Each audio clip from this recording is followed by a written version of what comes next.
Pak Muradi, kembali ke pertanyaan yang sempat saya tanyakan tadi sebelum jeda, bagaimana memastikan supaya kalau ada pelibatan TNI dan Polri dalam pendisiplinan masyarakat ini tidak lantas kepleset jadi represi?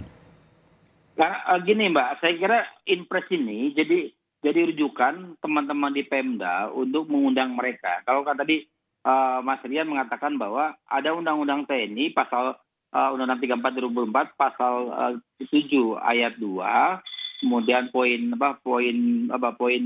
B, kemudian juga nomor 9 mengatakan bahwa ada perbantuan ke Pemda. Nah, Inpres ini menjadi guidance sebenarnya, karena nggak semua Pemda membutuhkan bantuan TNI Polri untuk pengamanan dan untuk pendisiplinan. Itu yang pertama, poin pertama. Yang kedua, memang kalau kemudian ternyata misalnya di satu daerah, kabupaten kota, provinsi, kemudian ternyata tidak mampu mengendalikan, itu bisa diambil alih kendalinya oleh teman-teman pusat. Lihat Undang-Undang 6 2018 bicara soal karantina kesehatan. Ini pun bisa dideploy langsung dari pusat. Nah, tinggal masalahnya adalah harus ada permintaan. Dia tidak kemudian serta-merta datang atau serta-merta kemudian datang dan berinisiatif. Berbeda ini karakternya bencana non alam. Ya. Kalau bencana alam kan di undang-undang kebencanaan kan jelas tanpa diminta pun mereka sudah turun. Artinya memang ada tahapan-tahapan. Nah, ini yang saya kira ada dua opsi. Nah, opsi ini saya kira itu menjadi payung hukum supaya polisi, tentara tidak terlalu di depan kalau saya nyebutnya. Tapi Dia kemudian hanya menemani teman-teman untuk bisa mendisiplinkan warga begitu. Tapi kalau kemudian sudah sangat jelas ada dua jenderal Kasat dan juga Wakapolri duduk sebagai wakil komite penanganan COVID-19, apa yang bisa Anda baca? Saya membacanya dua hal. Yang pertama memang ini kan juga menyangkut soal keterlibatan mereka dari awal. Kalau kita lihat gugus tugas dari mulai nasional sampai level daerah ada mereka. Nah, ini kemudian Presiden kelihatannya ingin juga mengintegrasikan keseluruhan. Karena begini, kalau kemudian tahapan yang pertama gugus tugas, tahapan lebih pada penanganan kesehatan, maka yang sekarang yang Pak Erick pegang ini, kalau dalam analisa saya itu lebih kepada upaya untuk meningkatkan menjaga tren positif ekonomi. Plusnya apa? Plusnya itu keamanan supaya kemudian dia tetap tidak lagi dalam posisi yang terpuruk. Karena begini Mbak, dalam skema konflik sosial, begitu kemudian ekonomi kita negatif gitu, maka posisi keamanan pasti terancam. Nah, ini yang saya kira integrasi itu mau coba dibangun oleh Presiden dalam perspektif yang dipimpin oleh Pak Erick ini gitu. Saya kira begitu. Pak Rian, saya ke Anda begini. Apa kemudian bedanya ketika masyarakat dalam tanda kutip dipaksa untuk menjalankan protokol kesehatan, menggunakan masker, cuci tangan, jaga jarak begitu, dengan ketika kita sampai dengan saat ini masih juga ada razia helm misalnya. Masyarakat sudah tahu kenapa harus menggunakan helm ketika berkendara, menggunakan sepeda motor di jalan raya, tapi toh tetap saja banyak yang melanggar sehingga kemudian penegakan hukum atau penilangan tetap harus dijalankan. Apa bedanya dengan penggunaan masker dalam protokol kesehatan ini, Pak Rian? Jadi pertama, kalau helm nampak nyata, tapi virus COVID-19 tidak nampak nyata.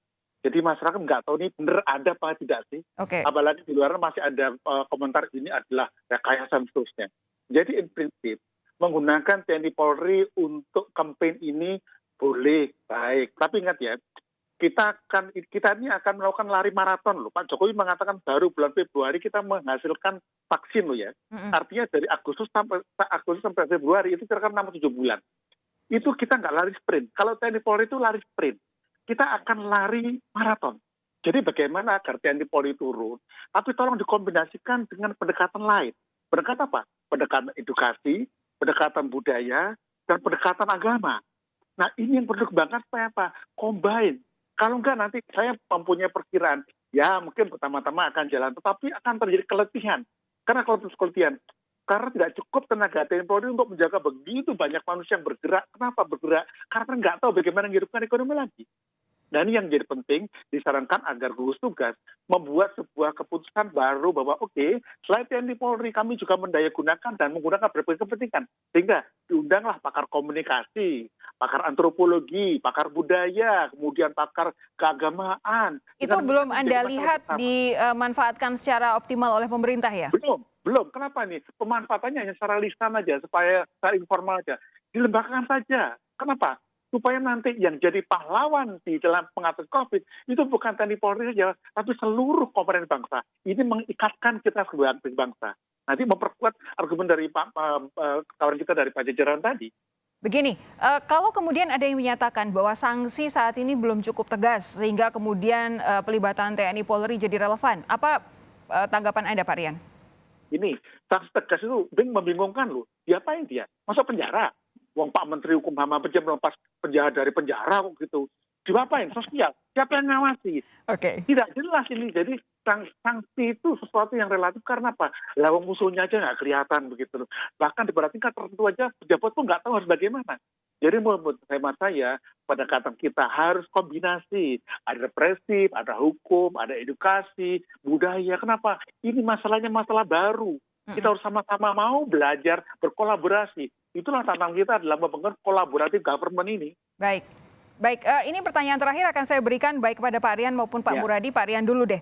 Ini kan sudah diputuskan akhirnya TNI Polri sudah akan dilibatkan dalam pendisiplinan masyarakat, apapun kritik yang kemudian kita sampaikan. Tapi yang jelas sudah dilibatkan.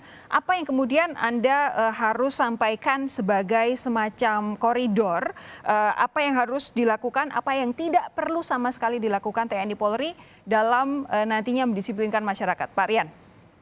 Pertama, TNI Polri punya koridor yang ala TNI Polri, nggak punya koridor lain. Sehingga supaya TNI Polri lebih efektif, saran saya segera TNI Polri melibatkan expert di bidang-bidang tadi, sehingga mereka menjadi suatu organisasi yang merangkul. Ingat loh, kita perlu TNI Polri yang merangkul, yang bukan pemerintah, yang merang-marang. Karena dengan merangkul kita menjadi sama-sama selesai. Jadi kita nggak bisa berpikir koridor, karena koridor TNI Polri adalah satu, represi dan keamanan. Dan itu dilaksanakan apa adanya. Oke, jadi harus hati-hati ya. Pak Muradi, jadi apa yang perlu dan tidak boleh dilakukan TNI Polri? Ya, yang pertama harus diminta. Jadi Pemda meminta TNI Polri ada impresnya, sudah jelas, ada undang-undangnya. Dia nggak bisa kemudian berinisiatif. Yang kedua harus dideploy, yang deploy juga pemerintah pusat. Ada jelas aturannya dan sebagainya. Nah, tadi saya koreksi Mas Rian ya. Itu di gugus tugas sudah ada tim pakar, Pak. Dan banyak teman-teman Mas Rian di situ sebenarnya. Cuman bahwa saya sebenarnya bukan itu poinnya. TNI Polri itu tidak akan dalam posisi melakukan sifat represif. Ini lebih pada soal membahasnya sebagai efek gentar. Kan selama ini mereka kemudian kalau di luar kita nyaman ya, ada TNI, ada militer, polisi. Di sini kan begitu ada polisi, ada militer bersamaan, mereka akan nanya, ada apa ini? Nah, buat saya dengan begitu saja mereka akan membangun satu efek gentar. Bukan efek jerah. Saya bicara efek gentar, bukan nanti efek jerah. Efek gentar itu adalah bagaimana kemudian publik merasa sungkan. Ya, karena kan kita kan budaya uniform nih, lihat uniform, berseragam, orang khawatir dan sebagainya. Dengan cara itu saya kira pelibatan mereka dalam konteks penegakan dan aturan dan sebagainya saya kira masih dalam koridor normatif dan masih oke lah ya. Bisa kita awasi bersama-sama gitu, Mbak. Oke, itu tadi seperti yang saya ingin kutip dari Pak Rian. Ini karena bukan sprint, ini adalah maraton. Jadi menciptakan rasa gentar sesaat saja tidak cukup, harus ada rasa sadar. Kenapa kemudian protokol kesehatan harus benar-benar ditegakkan oleh semua orang di Indonesia. Pak Rian Nugroho, pengamat kebijakan publik dari Universitas Indonesia. Terima kasih Pak Muradi, Ketua Pusat Studi Politik dan Keamanan Universitas Pajajaran. Terima kasih sudah bergabung bersama kami malam hari ini. Selamat malam Bapak-Bapak, sehat terus. Malam, wassalamualaikum warahmatullahi wabarakatuh. Waalaikumsalam warahmatullahi wabarakatuh. Saudara